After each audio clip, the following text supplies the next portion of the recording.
Your daily dose of sports and fun. This is the Morning Drive Podcast from Double T 97.3, presented by Cantex Roofing and Construction. I'm Mike Hebert, owner of Cantex Roofing and Construction. Every day is game day, and we'll get it right when it comes to your roofing, construction, windows, and mirrors. Call Cantex Roofing and Construction today. Together, we are one serving you. I think I have a fantastic conversation starter. I'll try to get that to you after this day in sports history. You got to be a little bit longer in the tooth, but I think for the most part you'll appreciate it. I think we'll see. It was something that I did not know. Okay, it was something that I did not know. I'm going to guess that Jeff McGuire did know this though. Okay. I know you're sitting on the edge of your seat for that. I saw this yesterday, and I don't know what to think about it. On one hand, I think that they're selling it pretty cheap. On the other hand, it's like, man, it's kind of like our business. There's nothing wrong with a sponsored program, but man alive, feels like that they're really scraping for pennies when they do this. Oklahoma, Jamie, is going to offer fans an opportunity to attend post-game news conferences. It's part of what they call Sooner Magic Memories. They must really be hurting for money. They have created a program to give fans, quote, greater access this season. The cost for two people to sit in on the media session after the Oklahoma-Michigan game. And why it's this is an odd amount, so there's probably some reason behind it, is $692.11. For the SEC home opener against Auburn, it's $576.86. Here's the propaganda promoting this. Get exclusive post-game media access for you and one guest and see where real-time reactions unfold. Hear OU coaches and players address reporters moments after the final whistle. Watch the story take shape through the questions, the insight, and the atmosphere that sets the headlines. What do you think about this? I don't have a big beef with it. I guess they're just looking for different ways to raise money. I don't. It may be about desperation, or it may be. I mean, you don't feel like they're going to make that much money off of doing it. Right? So no. It's not like that's paying for anybody's NIL or anything. So, I just think it's another way to engage fans or get fans excited and earn a little cash and. Yeah, I don't know. I don't have a big problem with it. Now, if they go in there and they're making a scene and making it impossible for the media to do their job and turn it into a pep rally or something, then that's an issue. But yeah. Otherwise, I'm fine with it. Other opportunities as part of the Sooner Magic Memories, okay, it includes pregame photos on the 50-yard line. That seems like it'd be a pretty cool thing. A high five tunnel. I'm not sure what that is. I'm assuming that you could stand there as the players run out and give them high fives. Okay, that's one. Game ball delivery, which most teams have, including Texas Tech, already has a promotion to deliver the game ball and the kicking tee and things like that. And then halftime field access, and I'm not sure what that entails. I would guess access to the field at halftime. Right, but I mean, I don't know if that means like they can watch the band from the ground floor. Yeah, I just don't know if that means you get to go out there and throw the football with your kid or not. Or during the band's performance, I don't think that would be a good idea. Choice Woodman out there to the 35-yard line to see if he can kick a field goal or something like that. But I mean, the band's going to be performing at halftime. Mm-hmm. Yeah. So I don't think they'll be out playing on the field. I think I just get to maybe you get to drive the Sooner Schooner. How about that? Or ride on the Sooner Schooner. Yeah, let's ride on that thing so it can tip over. Yeah, I don't have issues with with any of that. I mean, if your grandsons wanted to be in the high five tunnel, tell me you wouldn't pay for that. You probably would. Yeah, I think that maybe one time. Yeah, maybe one time. You have a chance to get in there and see what it's like and high five all the players and It'd be smarter to get the high five tunnel on the way out because you're more likely to get a glove or a wristband. Yeah, wristband or something like that. Yeah, right. Chin strap, mouth guard, something like that. Chin strap? Who gives a chin strap? I don't know. Who gives a mouth guard? Anything. Gosh, Anything. Thanks, but no thanks. Yeah, I know, but I mean, the phenoms would love to have anything from Patrick Mahomes. They'd love to have. I mean, any kid 12 and under. He doesn't play at Oklahoma or Texas Tech right now. I know, but I'm just thinking off the top of my head. No, I got it. They'd probably like to have anything. Gumby, come back to earth here. We're over here. Okay, Pokey. They'd probably like to have a wristband from. They get jacked up just seeing a fourth string offensive lineman. So that's what I'm saying. Yeah, so they would enjoy it. I'm sure a lot of people would like being in that little high five tunnel, or they'd love that. Take a ball out to the field, or get to take pictures out there. The little phenom, he'd tell you he can do it. I can do that. That's all I hear from him. I can do it. He's got a lot of confidence. Yeah, sounds like he's got the Heinz confidence. trying to teach him how to do something the other day. He's like, I can do this. I'm like, I know you can. Let me just show you how to do this, okay? First. Was it a hook shot? No, we were in the pool. He needed new goggles, so we went to the pool store and we got goggles and we got snorkel and we got another mat and we got all kinds of stuff. So it's just. See, if he needed to be in the high five tunnel, you'd be all about that too. Probably so. Yeah. Because you're a good grandfather. That's what you're supposed to do. That's right. Spoil. Yeah. That's exactly right. Take care of them. Get whatever they need. Yeah, whatever you need, man. But we're gonna buy the store here. Man, I hope the guy who buys that is drunk as a skunk and tries to ask questions. Yeah, I think they'll probably put a muzzle on him. I don't know what the rules are there. Hey, you have to be silent. You can't really talk. We're here. Can a Red Raider fan buy this and yell Raider throughout the press conference? Makes for a really cool video. And throw tortillas. Yeah, right. I pay for my ticket. I can say what I want. Is wearing jorts mandatory to the press conference? Dan in Dallas. Wow. Cargo pants. Cargo shorts. I don't own any cargo shorts. I want to make that crystal clear. Who said anything about you, Chuck? But you guys every time. Did I say the Chuck's wearing cargo pants? I just said cargo pants. I was a little sensitive on that. You're right. I was a little sensitive on that. Guilty conscience. Maybe so. Oh, Laura. This is the Morning Drive Podcast from Double T 97.3, presented by Cantex Roofing and Construction. Today is Tuesday, August the 19th. Man, it's flying by. 2025, here's Jeff McGuire with this day in sports history. He can slow down a little. Be okay with that. Yeah, I'm with him. I'm with him. A little more time would be handy. 1921. Detroit Tiger Ty Cobb is the fourth and youngest player ever at this point to achieve 3,000 hits. Got his against the Boston Red Sox. Okay. 20 years later, in 1941, baseball umpire Jocko Colin ejects Pirates manager Frankie French for coming onto the field holding an umbrella, trying to get a rain delay. That's funny. That's why I brought it up. What was the umpire's name again? Jocko Conlan? Conlan? C-O-N-L-A-N. Conlan. Conlan? I think it's Conlan. The umbrella was the important part of the story. I got you. I got the umbrella part right. No. That was really funny. 1969. Chicago Cubs pitcher Ken Holtzman no hits the visiting Atlanta Braves 3-0 at Wrigley Field. 1995, Mike Tyson returns to the ring after serving 3 years in prison and defeats Peter McNeely by disqualification in 89 seconds. 2016, Texas Tech's Janine Becky helps Canada win its second straight Olympic soccer bronze in a 2-1 win over Brazil.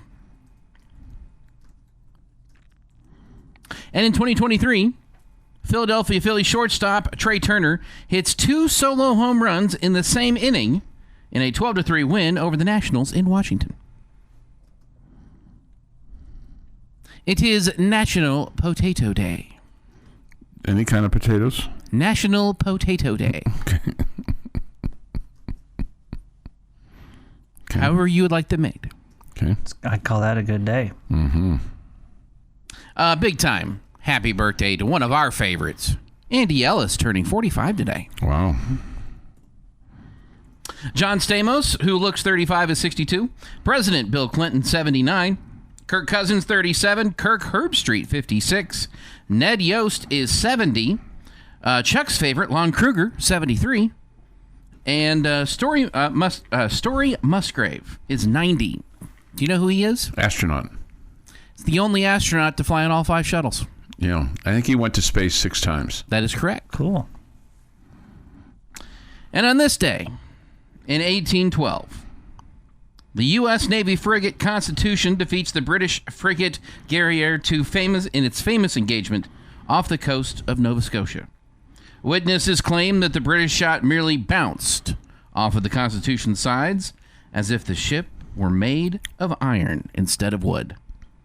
By the war's end, Old Ironsides destroyed or captured 7 more British ships.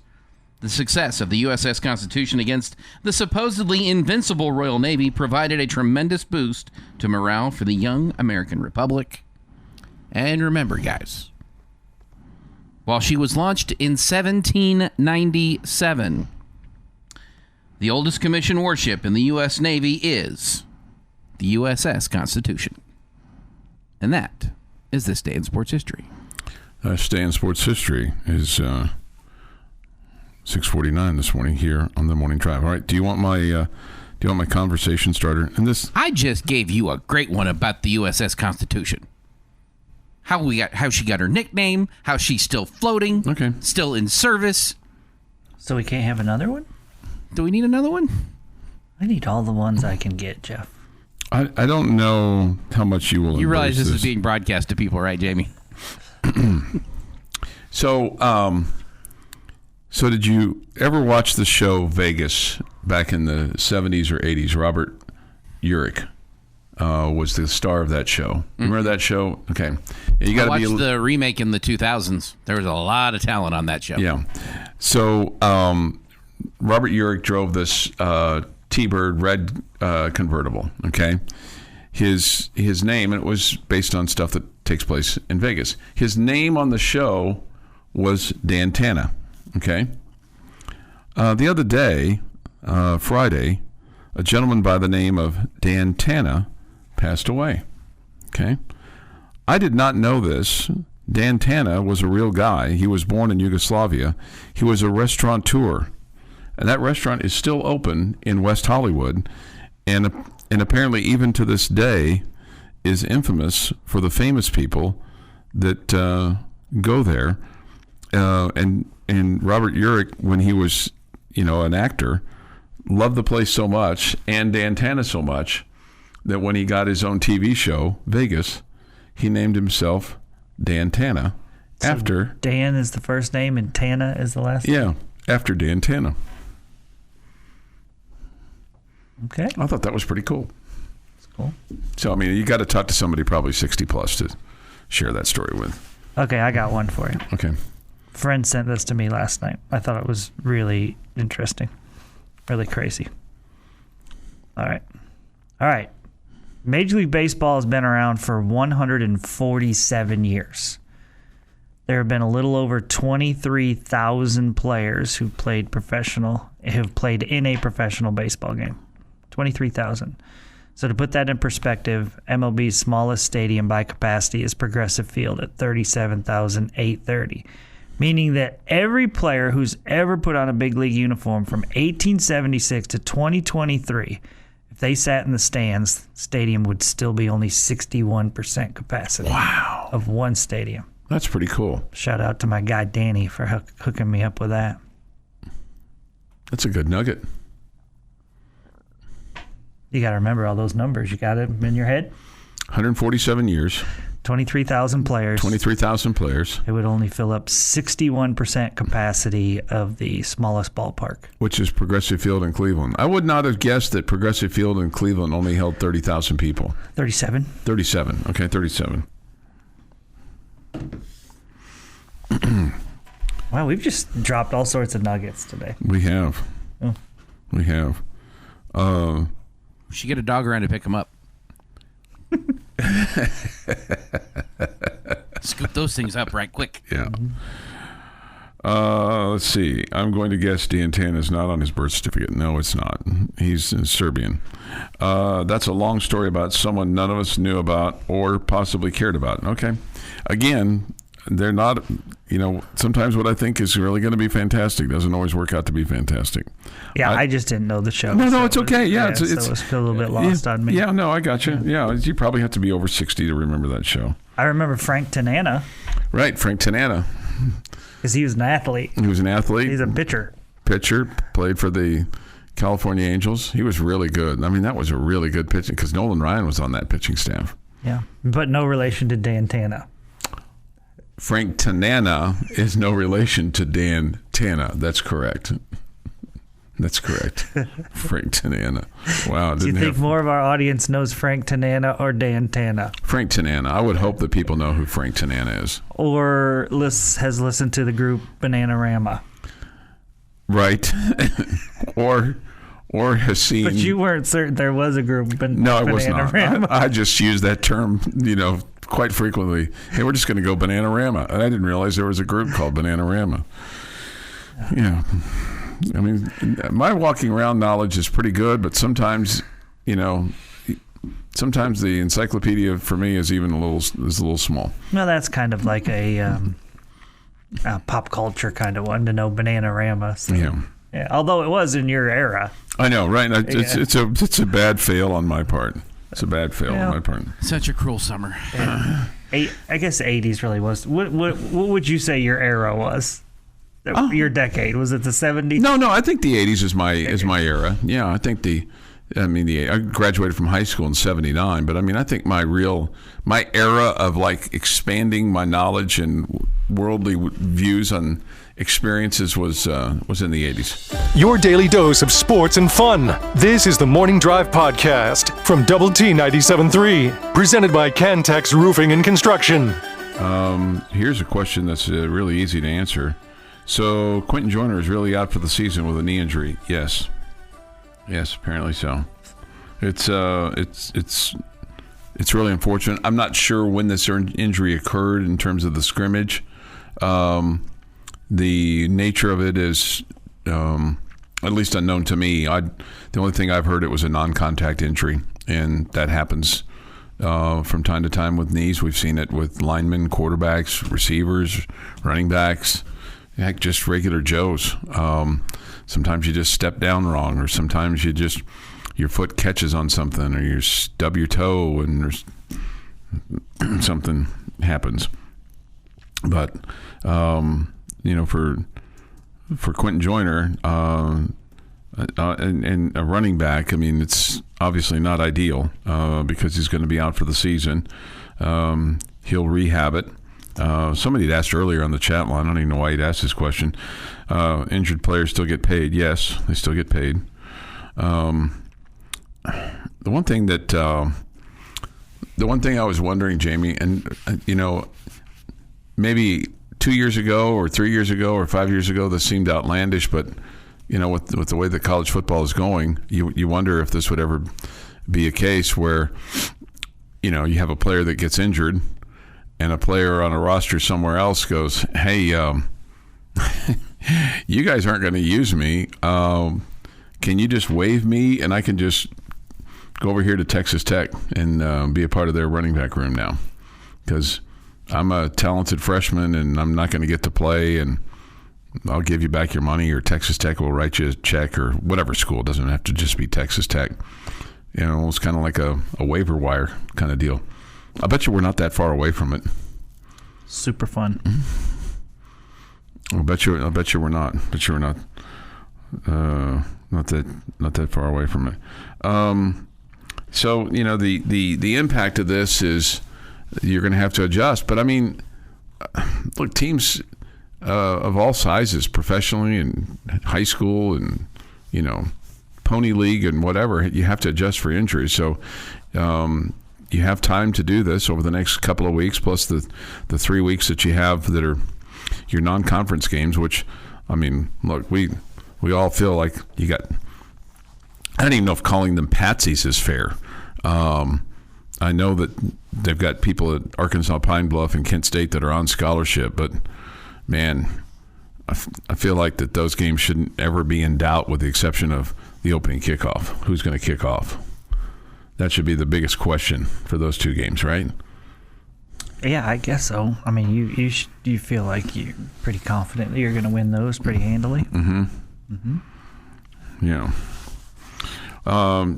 Yes. And like I said, it was a non-contact injury for Joyner, and somebody says a written article said it was a non-contact. Yeah, and Coach McGuire said on his What's Next podcast that it was a non-contact injury. Didn't go into the total nature of it in terms of how many plays into it was, or if it was while they were warming up, or, you know, just getting onto the field, or et cetera, et cetera, et cetera. Somebody says it's the pirate curse. So how many more? There's no pirate curse. Okay, that's just silly. Is what that is, in my opinion. I think it's just silly. Was there a curse of the Bambino? Was there a curse of the Bambino? No, it was a Boston Red Sox team that continually made bad decisions. No curse of the goat either. A Chicago Cubs team that currently made bad decisions. Do you think there was a curse here? I mean, you don't seem like a curse believer. No. Yeah, I didn't think so. No, but Yeah. I'm not as adamant as you. There's no curse. There's no curse. I mean, I don't believe in them, but yeah. I think there's... I mean, I probably was one that's probably, you know, forwarded the curse of the Bambino. I mean, that just kind of was, it was just handed down to us, right? Curse of the Bambino. Yeah, no, and Jeff's absolutely right in what he said. It's a franchise that made bad choices. Teams didn't perform. Yeah. Same thing with the Cubs. Yeah. Now, it's weird, though, because I am a fan of the sports gods. Like, when you play the game the right way, they take care of you. When you don't play the game the right way, they punish you. So I believe in sports gods, but I don't believe in curses. They're forgiving gods. Every game is a new day. Are we okay? So I think I just believe in karma. You know. Okay, so just And some people think that's ludicrous. So so Jeff, are we treating the sports gods okay? Do we need to provide them with some more cupcakes or pizza? You can always treat the sports gods better. Okay. What would you recommend that we do? Oh, if I knew that, I'd be a coach. I just believe in the sports gods. I don't actually know how they work. To treat them better. And I think probably there's probably, you look at it just from the team standpoint. I'm sure that it was kind of a shake to their system a little bit, and because that's their teammate that's gone down, their brother, so to speak, guy that they were going to rely on. But I mean, now you have to have amnesia and step away from it and go, okay, Cam Dickey, okay, Jacoby Williams, okay, Adam Hill, you guys are up, so it's time for you to perform. And if the offensive line is as good as they say it's going to be, then those guys should be able to run through holes too, like Quentin Joyner was going to. That's exactly right. That's exactly right. And if there's any truth to what Coach McGuire was saying, that this is a committee and we've got 3 really talented running backs, if there's any truth to that, then this shouldn't be that much of a loss. Yeah, no, because he was pretty adamant about splitting up reps equally. He was pretty adamant about, even on his podcast, is saying that if Quentin Joyner hadn't gone down, the running back room would have been or Quentin Joyner or Cam Dickey or Jacoby Williams. So, not having been there for all the snaps and scrimmages to see, what the true rotation was, but he's been pretty adamant about this is a running back by committee, that, Quentin Joyner ran in waves, just kind of flowed through, and Cam Dickey runs angry, and Jacoby Williams has bursts of speed, which we saw for ourselves in the Liberty Bowl, and his ability to get down the field. And maybe the biggest impact is what it does to you on special teams. And how much of an impact is that? About maybe being able to use Jacoby Williams as much as you'd like to in the return game. Yeah, might not be quite as good in the return game, which shouldn't cost you that much, right? Yeah, I wouldn't think. I'm not saying that 3 or 4 or 5 yards of possession isn't important, but it's not that big of a deal, right? And somebody says this: the difference between teams like in the SEC and Tech is that the next man up in the SEC is a 4 or 5 star, while Tech at best a 3. Well, I mean, we've talked repeatedly since the spring of how deep your running back room is. So you lose one guy, it's not like all is lost. It's not like the sky is falling. It's not like your season is over. Not by any stretch of the imagination. People are allowed to step up. Yes. Okay. I mean, there's some truth to what he's saying, but it's not like not like it's as bad as everybody as some might think. I'm going to say I'm in the middle here. Okay. You have known from the get-go, because I don't run from it, that I didn't believe that it was a committee. Mm-hmm. Yeah, you've said that repeatedly. Okay? They wouldn't have gone out and gotten Quentin Joyner and paid him the money they did if they were 100% confident in the other two. You're right. Okay. All right. So I do think this is a blow, a loss that matters. But I do think these other two are talented, so they're going to have to step up. But I'm not looking at this and going, no big deal, because Coach McGuire said it's a committee. From the get-go, I have said that I don't know if I'm 100% on board with that. Yeah, I'm not saying it's no big deal. I'm just saying that it's not. But these guys have to step up. They're going to have to be a bigger factor than we thought they were going to need to be. That's a fact. You're exactly right on that. The Morning Drive podcast from Double T 97.3 is presented by Cantex Roofing and Construction. Coming up at 7:45, it's the Boom Boom Boom. 8 o'clock, we'll continue our conversation with the Red Raiders. Maybe get into a little bit of Cowboys as well. Cowboys are in action later on this week. They take on the Atlanta Falcons. And just like that, the preseason will be over. Wow, it's crazy. Next, Jamie's question of the day. Jamie's question of the day on Double T 97.3 is brought to you by Connecticut of West Texas. Yeah. Yeah, excited. Excited about preseason football being over with, right? Yeah. I mean, don't you want real games? Absolutely. Yeah. Absolutely. Yeah. There's a part of me that enjoys the preseason games because I enjoy the relaxed conversation with the broadcasters and the little tidbits and things like that you get to know about some of the players that, I don't think they're just going to be UPS and Amazon delivery guys, the next couple of weeks. Some of them may be. I don't know. Maybe a pretty good job for all I know. I feel like in preseason football, they NFL we're talking here, they have the ability to just completely fool us with what you see. Like, hey, I think defensive line is going to be really good this year. Hey, I think our offense is going to be really explosive. And then you get to the regular season and it's completely different. Yeah. And you're like, man, we can't get to anybody's quarterback or whatever. Yeah. So I feel like it's like a huge tease. You don't know what you're seeing. It may look good, it may look bad. I mean, the Bears just put a whooping on the Bills the other night, and I'd like to think that's not what the regular season's going to be like. Yeah, I don't think that's going to be like that. The direct parallel is there are times in spring training that a pitcher will only throw his curveball for 2 innings because he's working on his curveball. Yeah. That's not what you would do in an actual game. These are glorified practices. Yeah, so they just tease us with you don't really know what you're getting. So I have a hard time watching a preseason game and trying to analyze anything. Maybe you can an individual, like a young quarterback or something like that. But like to look and say, well, I think such and such team is going to be really good this year because of what they've done in the preseason. Yeah. Can't do that. And so basically I just don't waste my time with them. I know you got a question, but just one little tidbit. And this, I had to look this up because I wanted to make sure I was right on this. But for the better part of my youth, my teenage years, 1970 to 1977, there were 6 exhibition games. 6. Think about that. That's a lot of them. I mean, it's crazy. I mean, they played 14 regular season and 6 exhibition games. Okay. All right, so here's my question for you guys today. Just with so much talk about the running back position, pretty simple one. Just kind of, where did you think you would be yardage-wise at the end of the year, rushing as a group, and where do you think you'll be now? How much has it affected you? The Joyner news? The team for the Red Raiders. How many did you think they'd be around? And how many do you think they'll be at now? Oh, man. That's a really good question. Let's see.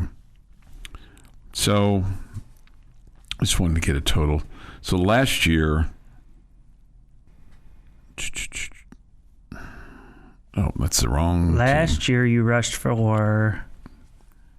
How many 2158. I think you're going to be less than that. I think you're going to be... Where were you before the injury?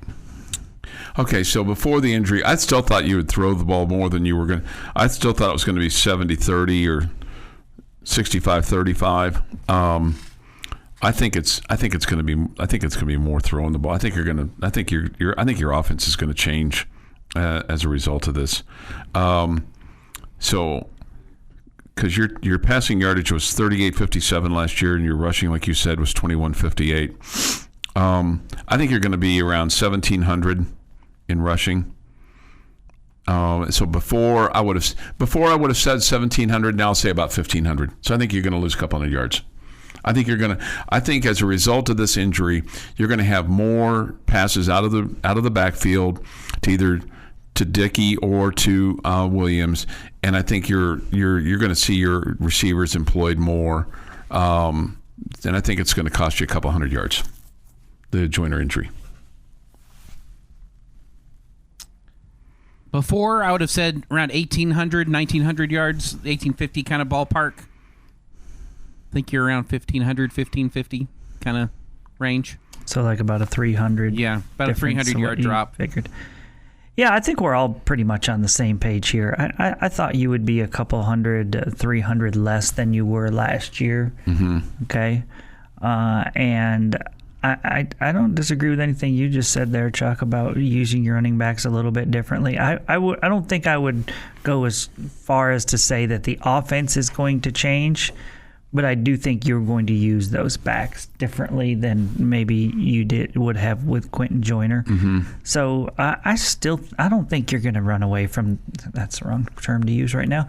I don't think you're going to go away from using the run game. Mm-hmm. So if I was at, let's say, 1750 before the injury, I don't know that I'm more than 100 to 200 yards less than that now. So I think I already assumed, like you said, Chuck, that you were going to throw the ball a little bit more this year. Mm-hmm. But I don't think this is going to change that much.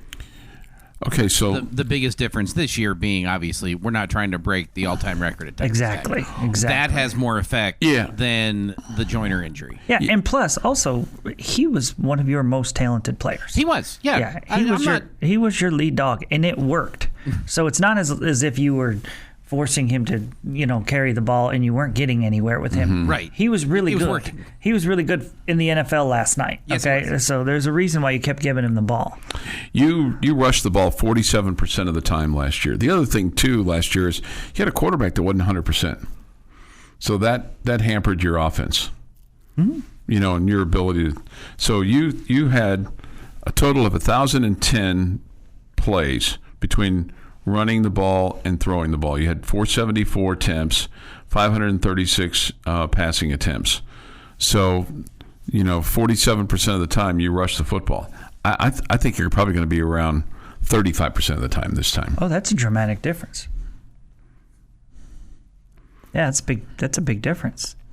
35 to 40, maybe. 47 down to 35? 35, 40. That's like a nearly 25%. I don't know. Yeah. I just think I just think because of what you've got, these two backs, plus all these receivers, plus these tight ends, plus a healthy Baron Morton. Yeah, I just think you're going to open it up more, but I could be wrong. I think it's going to be a really fun offense to watch. Yeah, I do too. This is the Morning Drive Podcast from Double T 97.3, presented by Cantex Roofing and Construction. Good morning with Jamie Lent, Jeff McGuire. I'm Chuck Hines. We come to you from the First United Bank studio. entertain your thoughts and comments on the Yates Flooring Center chat line. Sometimes we're entertained. Sometimes, hopefully, we entertain you. Visual Edge IT hotline is open too at 806-771-0973. We get this communique. Dear Chuck, how are you? I am fine. Yesterday on the Choice Woodman Show, it's not an official name, on the Choice Woodman Show, featuring Jamie Lent. Featuring Jamie Lent. After a very detailed discussion, it was declared that you are the biggest tech sunshine pumper / homer. And Jamie was voted the biggest tech realist on the station. Do you think this is an accurate representation of the sports experts? On the family of stations? ? Thank you for pronouncing Bengals correctly in the show, earlier in the show. A lot of people say Bengals, like the 80s band. Did you listen to the Bengals as a youth, cruising the mean streets of Overland Park, Kansas? Gordo. P.S. Please tell Jamie and one Jeff McGuire that Gordo says hello. I've noticed in his communiques that Gordo is a big fan of Jeff McGuire. I did state yesterday that I really want to meet Gordo. Yeah, no, I agree with you on that. First of all, the Bengals were more popular in my college years than in my high school years because they were in the 80s. Favorite song? Walk Like an Egyptian. Okay, there you go. Walk like an Egyptian. Dun, dun, dun, dun, dun, dun. I don't know if I'm the biggest Tech Sunshine pumper / homer because sometimes I get criticized for not being a Texas Tech graduate and that has nothing to do with being a sunshine pumper. I know, but I mean, I feel like that I'm a supporter and a good steward, representation, and I try to wave the banner as much as I can. So I probably see the glass more half full than others. Specifically the guy to your right. Yeah, but I don't think you're negative. I think you keep it real. I'm not fibbing when I say stuff. I just kind of look for the bright side of things, right? So I'm not. You are optimistic. Yeah. When things are bad. Yeah. And you are happy when things are good. Yeah, and so there's nothing wrong with that. I'm not. Like I said, I'm not giving you false opinions. I think Jeff said it best. I'm looking to be optimistic, and Jamie keeps it real, and I think that's very good too. So I think that's. I'm not looking to be unoptimistic. No, I know that. Yeah, I know that. I know you're not looking. That's why I said you're not negative. Yeah. You're not negative. You're not like Willie Blackcloud over there all the time. You know, you kind of keep us grounded, which is good. I choose to, just because someone says something, I don't believe it. And see, I'm a gullible Gus. I know that. You know, I take people for what they say at face value, and I should probably be a little bit more suspicious than I am. And there's times when I am suspicious because I am a conspiracy guy. Yes, you definitely are. You know, so I should probably be more. I should probably take my conspiracy theories into sports as well. You know, my conspiracy theories include Lee Harvey Oswald didn't act alone. OJ didn't kill those people. He knew about it, but he didn't kill them. Those are my two biggest ones. I'm starting to believe that James Earl Ray didn't assassinate Martin Luther King, that there were others involved. I don't know that we've ever heard that one before about OJ. Have you heard that one, Jeff? Yes. Yeah, you have. I've never noticed that. Yeah. I believe OJ's son did it, his oldest son. I believe that almost since the day of the murder. Okay. And there's a book out there that O.J. Simpson is innocent, and I can prove it. I would encourage you to read that if you have time on your hands. I don't enjoy reading fan fiction. I'm just telling you that I don't think that O.J. had the strength to be able to do what he did. So, but I think he was there that night at some point in time. Back to sunshine pumping or not, to prove that you are a optimist thinker. Okay. Yesterday you were talking about the Red Raider soccer team. Right. And when they played their match on Sunday, the opposing team had 2 shots on goal. Right. As a Red Raider fan, we look like, hey, we held them to 2 shots on goal. You flipped it around as the opposing coach. Hey, man, we scored on 50% of our goals. Both statements are true. Right. Both people have reasons to feel good about it. Right. But that goes in line with your positive thinking. Sure. Right. So, in short, to answer your question, I think there's probably some truth to that. That I'm the sunshine pumper / homer, and Jamie's a realist. And I think that balances the scale. Like if we were a seesaw right now, we'd be even. Even. Okay. Okay. So it doesn't make me a bad person, doesn't make you a bad person. Just kind of the way it is. Let's see here. This from 43 minutes ago. In life, one man's misfortune is another man's opportunity. Time for someone to take it. Yeah, that's in reaction to Quentin Joyner.